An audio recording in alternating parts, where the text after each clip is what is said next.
jako akawuwo. We are talking about a holistic development of a child.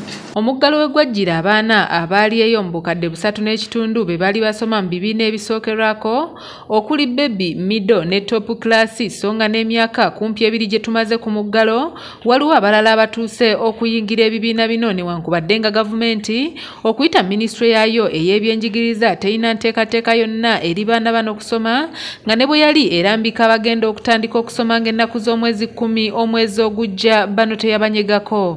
But how can we curb this? Taming a child when is still young. Now, the children we are talking about, according to the WUBUS statistics, from 0 to 8 years, we have 11 million Ugandans, without those that are born today.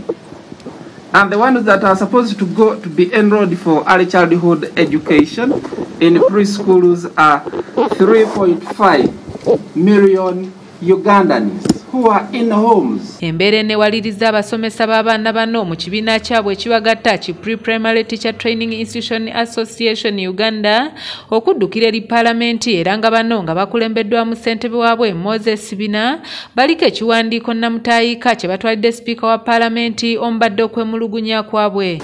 Today we presented our petition, and in our petition we laid 20 prayers which the Speaker of Parliament has embraced holistically. Our major concern is to lay a foundation for our education system. Bano oluvannyuma lw'ensisinkano ne Speaker Honorable Jacob Olanya bogeddeko ne bannamawulire era nga ssaabawandiisi w'ekibiina kino Robert Odongo ayogedde kirabika ng'owejjangabika ti singa gavumenti tebaako kyekola ku nsonga eno ebyenjigiriza bya Uganda biri mu matigga olw'ensonga nti omutendera guno gulina kyamaanyi nnyo kye gukatta ku nsoma y'omwana. No one in the government has ever come up and say we really need nursery schools and they will operate. So our being here today is to appeal to the government, to the parliament, so that the speaker and the parliament can talk or direct to the Minister of Education so that we can institute a directorate responsible for early childhood development. Akwasisa empisa n'obuntu bulamu mu kibiina kino Reverend Edward Kawanga agambye nti abasomesa ku mutendera guno bayamba nnyo ku ngunjula y'omwana n'okumulambika mu bintu ebyenjawulo omuli n'empisa ey'obumu. When the children are neglected, nobody is taking care, and this is very vital. This is purely private.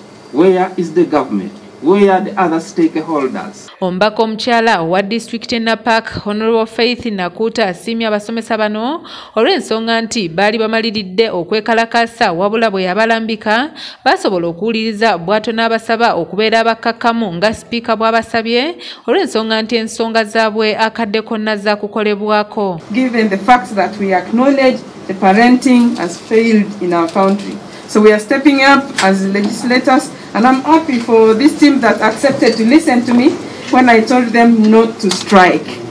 They accepted to be patient. So thank you very much. Let's give government a chance. Let's give Parliament an opportunity to process these things. Lisara Nandaula, Kura ABS TV, Jaka Kawuwo. Don't go to the street to strike.